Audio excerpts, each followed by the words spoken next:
Hello, I'm Peter Junho Sang, founder and CEO of Beyond Form. The Chinese market and consumer have captivated the Western fashion industry, especially luxury brands seeing explosive growth for over a decade. However, 2023 has seen that growth slow down dramatically. So why is this? In this episode, I'm joined by Jimmy Robinson, co-founder and CEO of Ping Pong Digital, a specialist Chinese marketing agency. It comes as no surprise that China is its own tech ecosystem, and reaching them using tactics from the West certainly doesn't work.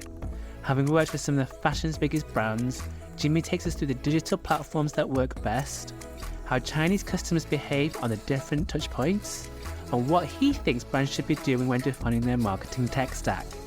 The Chinese internet was basically born through mobile devices. They didn't necessarily have a big desktop internet infrastructure. So the majority of the Chinese internet has grown up being an app-based internet system. Whereas in the West, we've gone from a desktop system and we've been migrating that over to a mobile experience. The mobile app infrastructure in China is far more sophisticated than pretty much any other marketplace that exists. Let's get the chat underway with Jimmy on this episode of Venturing into Fashion Tech. How are you today, Jimmy? I'm doing very well, thank you, Peter. How are you? I'm very well, thank you. I am looking forward to today's conversation. So it's going to be the first time where we're going to have a tech-related talk, but a business and market one, and specifically the China market, which Ping Pong Digital does actually deal with. So this is going to be very interesting for our listeners that want to go into this specific market. If you're a fashion brand, if you're a tech company, this episode is going to be very interesting. But before we get into it, I just want to set the scene with a little bit of context to actually what's happening in the China market. So China's fashion revenue is expected to show a compound annual growth rate of 8.51% between 23 and 27, resulting in a projected market volume of $368.10 billion US dollars. So it's a huge market by 2027. That's according to Statista. China accounts for over 15% of the total smartphone users globally. Again, there's a lot of people connected in this specific market, and we'll have a little bit of conversation about that a little bit later on as to what that does in terms of tech and commerce and fashion retail. Social commerce is huge in China compared to the West, where people use apps like WeChat and Xiaohongshu. It's rapidly growing in China, accounting for 16.3% of online retail e-commerce sales in 2023. Tech is key in making all of this happen. So I'm going to get your thoughts on this, Jimmy, now. But let's start with Jimmy. Tell us a bit about your background. How did you become a digital marketing entrepreneur? Gosh, so this is a story that I've actually only told, I think, a couple of times. So this is some, I think, relatively exclusive content you've got here for your listeners. So after university, I think as most people do, I had no idea what it is that I actually wanted to do upon graduating. Started putting my feelers out there, trying to identify different career path opportunities for me. I stumbled initially into the world of headhunting, as one does naturally. But my headhunting career took an interesting turn when I actually begun my headhunting career out in China, in Beijing. So I applied for a job in London. I technically got offered the job in London, but not really in London.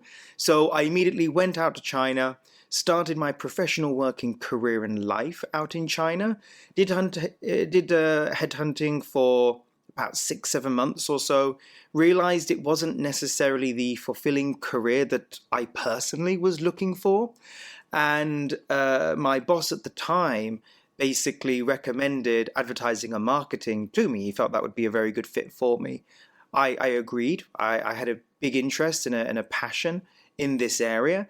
And so from that, I went and started working for an advertising agency out in Beijing. So all of my background and knowledge in marketing was around China and helping in particular Western brands understand the Chinese marketing landscape and helping them to localize and adapt their marketing materials to communicate better with Chinese customers.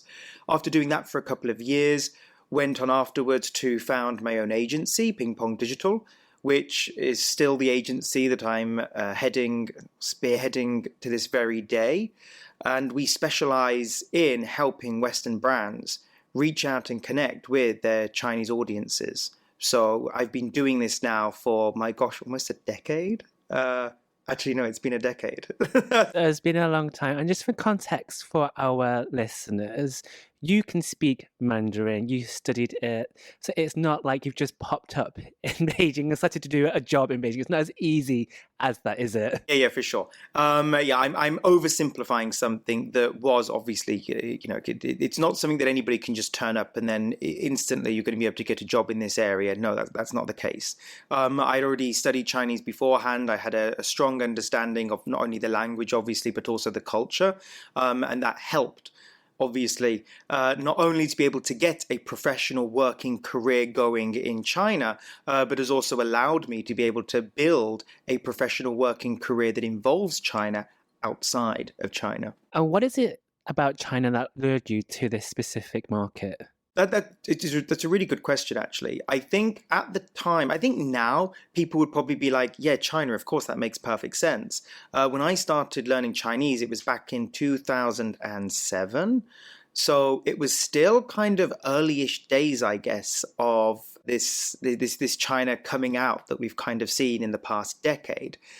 For me, the main reason why I wanted to do this is because I saw that China was going to be the next big thing. If you go back into the 80s and stuff, it was going to be Japan. That was what, was one of the key markets that everybody wanted to learn more about, to focus on, to understand. For me, when I was looking at deciding what degree I wanted to do at university, I wanted to have some foresight with that. So I wanted something that was going to be the next thing, not something that had already kind of like happened. So what does ping pong actually do? So you went to Beijing, you've now got some experience in digital marketing. You then returned back to the UK, is that correct? Yes. And you decided to launch Ping Pong Digital. How did that come about? Also a nice question. Again, probably another exclusive for you. So when I returned back to the UK, so the reason why I returned back in the first place was the agency that I was working for kind of went through a merger and acquisition process. And essentially the majority of us were essentially kind of made redundant at that time. So I was offered to be relocated to Australia or Singapore at that time, but I thought, well, if I'm going to return to an English-speaking country, I'll just go back to my English-speaking country. I hadn't been back to the UK for a couple of years. Keep in mind that originally I wanted to work professionally in London, so I wanted to work in the UK after I graduated. So went back to the UK. Ended up having mild reverse culture shock, actually, when I was there. Like you've been just missing so long from the UK that you missed the fish and chips, is that correct? It was the fish and chips. Obviously, things like that drew me back to the UK. But the main reverse culture shock that I had was when I got back to the UK, I now was so used to the way things worked in China. So I was used to, when you want to call for the check, for example, or, get the bill, you just wave your hand up in the air, you shout, Fuyan, to get someone's attention. They come over, it's easy. Yeah, I love that too, to be honest. It's so convenient. We've all had those situations where we very politely got to wait for somebody to catch their attention, get their eye, and, just wave them over so we can ask for the bill.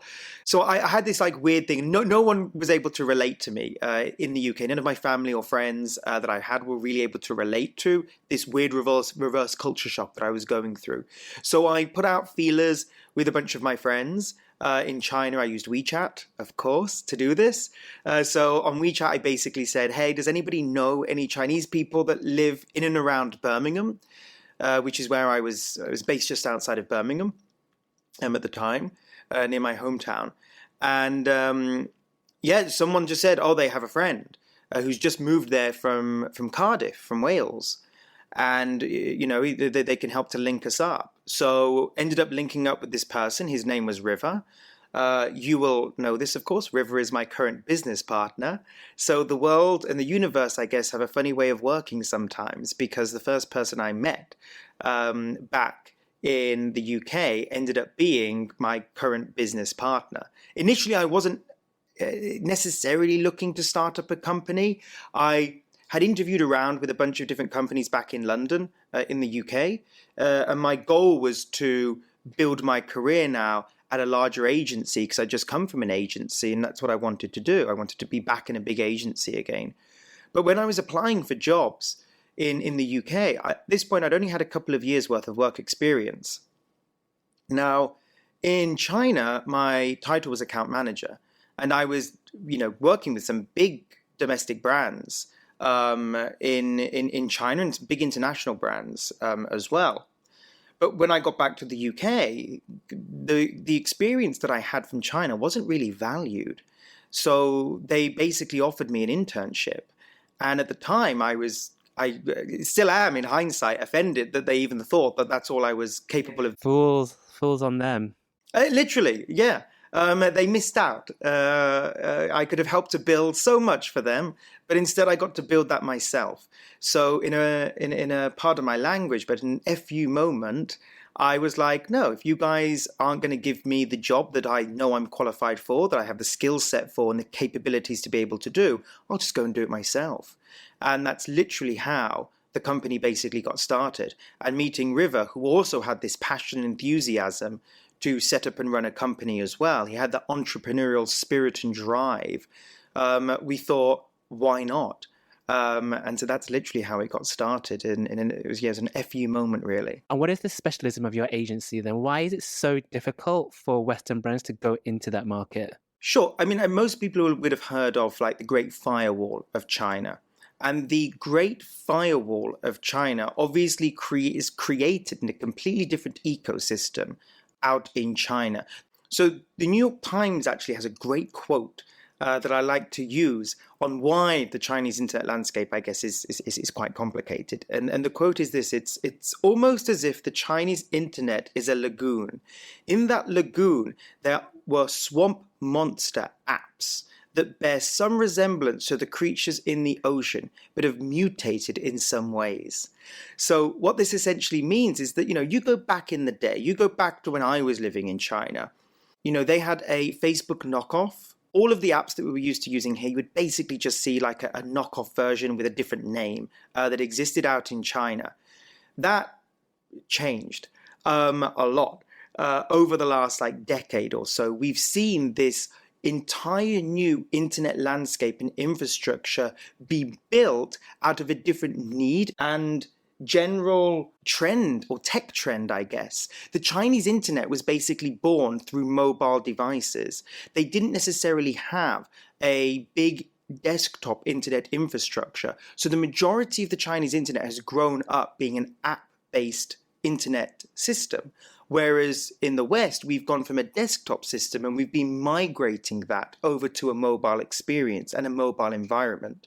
So you will find that the mobile infrastructure, the mobile app infrastructure in China is far more sophisticated than pretty much any other marketplace that exists out anywhere else in the world at the moment. And so because of that, there are a lot of complications when brands end up wanting to enter into the Chinese marketplace, because the experience and the knowledge that they have is just so different from what happens out in China. These swamp monster apps don't look like the same apps that we use here in the West. The websites don't look the same. They have mutated and they've become entirely different beings. They're entirely different creatures now. So when you're looking at this marketplace, it's just a whole new world. I'm just getting visions right now of a massive lagoon in China and all of these monster apps, as you start calling them, roaming around in this lagoon, basically eating up everything. And I think it's very interesting there how you're saying that they do have their own ecosystem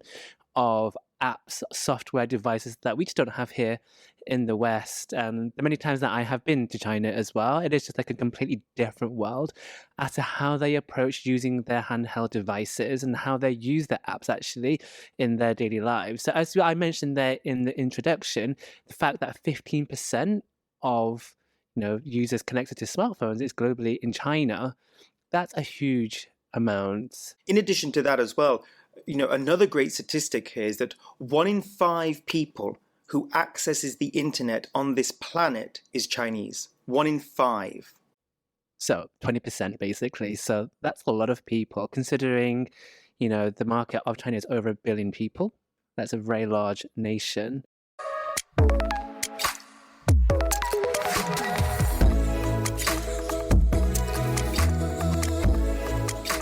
So it's known that Chinese consumers are very tech savvy. They're hyper connected, as you've already discussed already.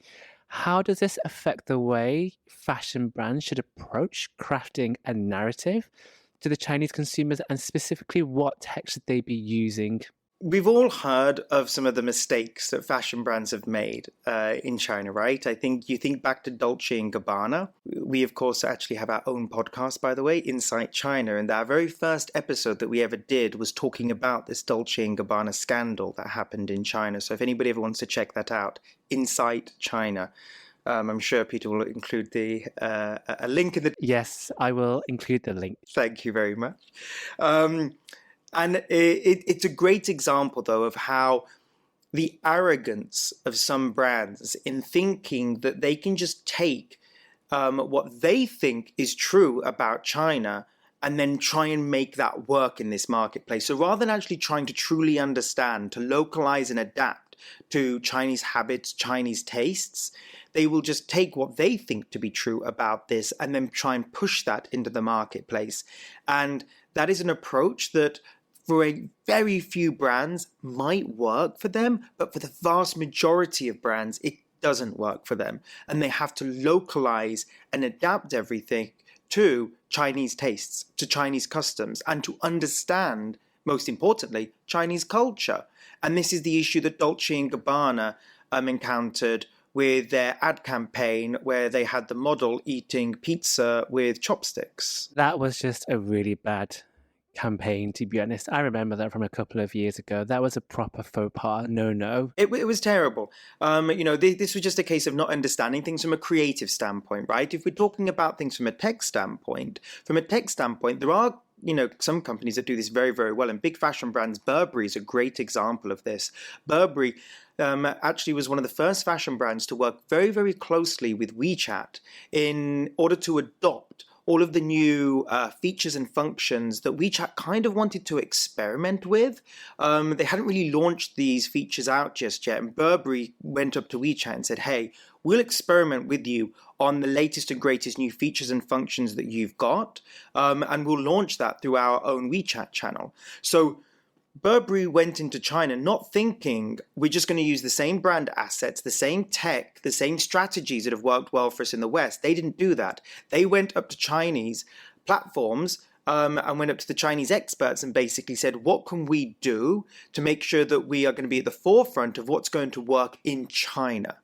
And because of that, Burberry still to this very day has done, fantastic out in China. And it's a brand that holds a lot of prestige amongst Chinese customers. They kind of saved Burberry. So they did such a good job in the China market that it ended up saving, Burberry, the main brand itself, because they adopted Chinese platforms, new Chinese technologies, and were willing to experiment with those things as well. And I think that's really important in China, is to try to be someone who does something different rather than just trying to always do something that's just been done. Everything, every 6 months, what you knew about China has already changed. So you've constantly got to be innovating. So obviously Burberry is a mega brand. They have a lot of pounds to spend on marketing, trying to penetrate new markets. But a lot of our listeners are smaller companies. Do you need a lot of money to enter the market, or can it be done at a much smaller scale? There's a way to do things organically, right? You can try to grow things through interacting, engaging with influencers, and things like that. The most important thing, number one, for China is to make sure that you have a presence there. So, do you exist on all of the main social platforms out in China? Can you begin to communicate to audiences out there? One of the biggest things in China, or one of the biggest trends that we're now starting to see in the West, is in the category of social search. What does that mean? That means that consumers, when they want to research a new brand or product in China, they go to social media platforms to research those products. They're not going to, your traditional Googles and things like that. They're not going to search engines anymore. They're going to social media platforms, and they're researching you through those social media platforms. So if you don't have any presence on there, number one, they're not going to find you at all. If they do find you on there and they find that the account itself is not active and nothing's going on there, it just doesn't look great, right? Yeah, you're just basically dead to them instantly. It's just not going to look great. So you want to make sure that from an organic standpoint, you've actually got the right organic platforms for your target audience, and you've got some good quality content on there. That content must be in Chinese as well. You can't post things in Spanish or in English or any other languages and think that that's going to be acceptable in the marketplace. It's just not acceptable. That's the way that a brand will get cancelled. And you don't want to be cancelled before you're big. So avoid that if you can. Make sure that you do try to localize and adapt as much as you possibly can do for the China market, because you're selling to a consumer that speaks Chinese, right? They want to be able to see themselves reflected in the marketing materials, in the brand that you're pushing out and positioning there. So it's not only important to make sure that from a creative standpoint, obviously you're taking that into consideration, being on the right platforms is very important as well. Smaller brands can do this, but you've also got to remember as well that you're entering into one of the most competitive marketplaces on the planet. They're the biggest luxury spenders, in the world, and they're 1/5 of the world's internet population. There's a lot of noise. This is not a quiet space. This is a very busy internet space in China. But the next 10 years is going to be in Asia. Every brand who wants to be successful over the next 10 to 15 years has to have a presence out in Asia. And the biggest and most important market for them in Asia at the moment is China. So in order to make sure that you are securing that success for the future, China is a market it's very important for you to understand. When we're talking about fashion, though, in general, the fashion space is just saturated no matter where you are in the world. We're currently recording this live from New York City, which, my first time here, so I'm very happy to be here. Welcome. Thank you. But yeah, it's just so saturated wherever you are in the world when it comes to fashion. I alluded to earlier in the introduction that it's nearly a $370 billion US dollar market out in China. So it's still a huge market, and I imagine there's quite a lot of opportunities still to be had there. For sure. There is still plenty of opportunities to have out in China, and you will still get brands who enter the marketplace and will have a lot of success in the marketplace. The most important thing is just making sure that you're not going in there blind. Don't go in there assuming that the strategies that have worked for you elsewhere are going to work for you out in China. You need to recognize and understand what strategies are going to work best for you in China, who your target demographic is in China, and how best to reach out and connect and communicate with that demographic out in China. So we've talked a lot about WeChat, Weibo, and social media platforms, obviously because Ping Pong Digital's forte is social media.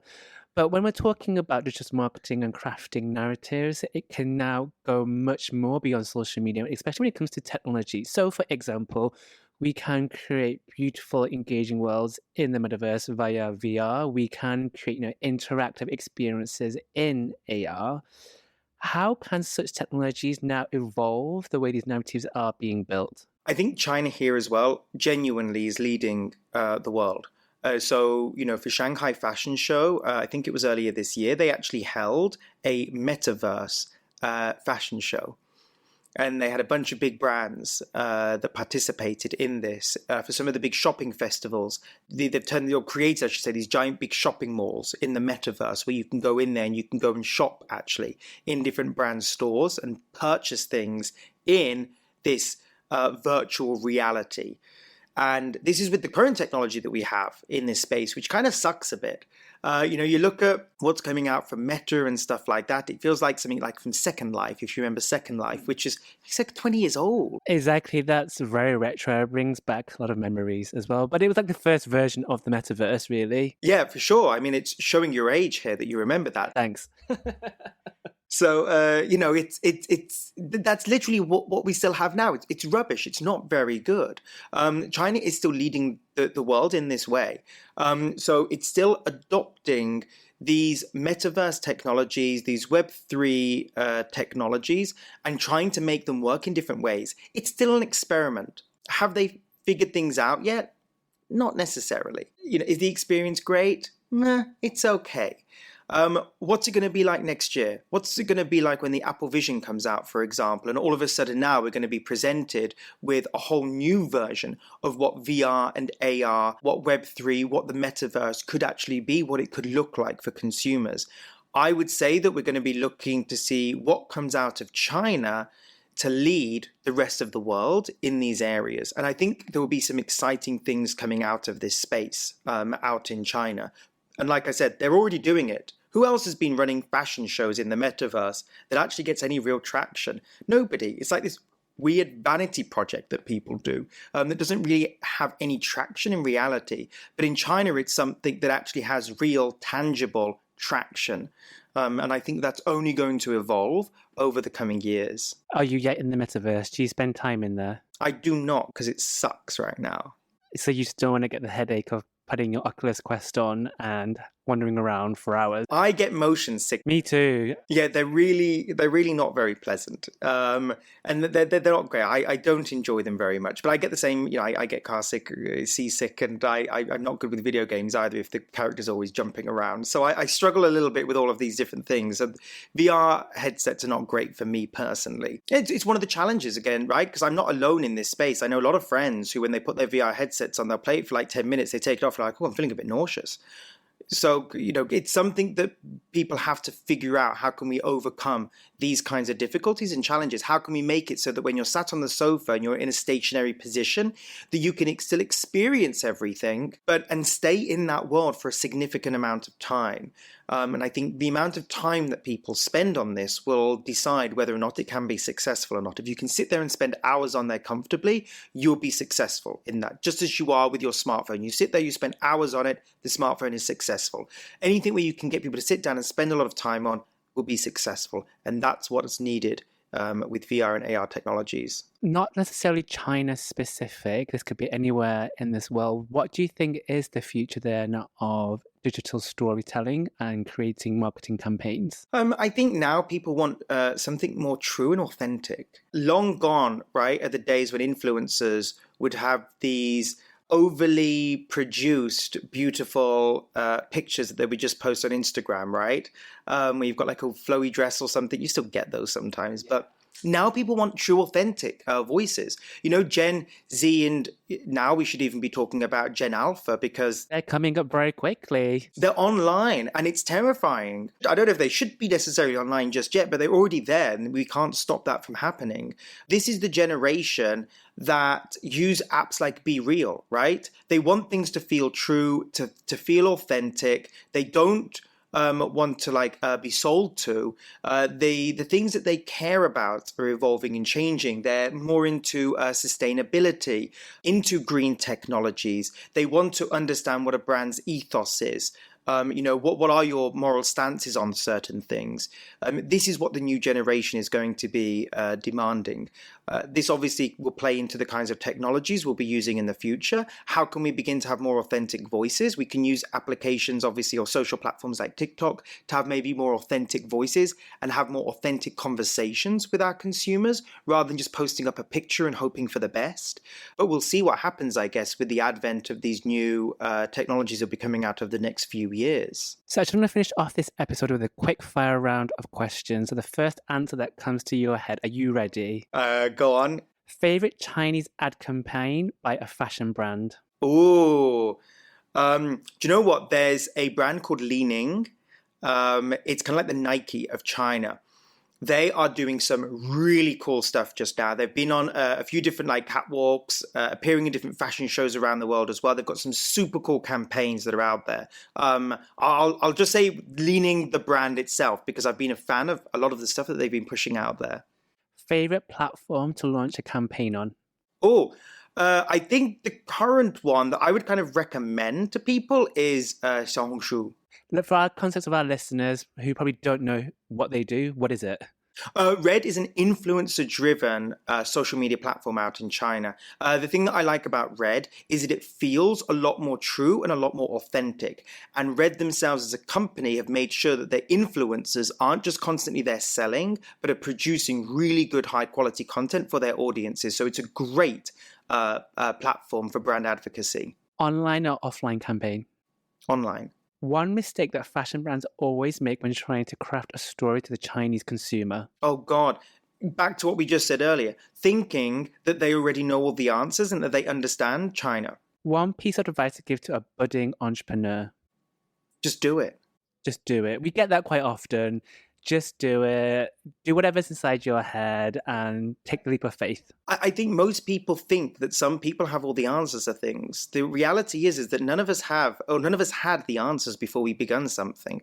We all set sail on the open oceans without a map. The same thing. You don't know where that treasure is going to be. Just make sure that you're being smart as you are sailing these waters. Thank you very much for your time, Jimmy. You're most welcome. Thanks for having me, Peter. Thanks for listening. Don't forget to click follow to keep up to date with the latest episodes. And if you like this episode, please give us a review. If you want us to feature a specific theme or guest, please give us a message at beyondform.io. I will see you very soon.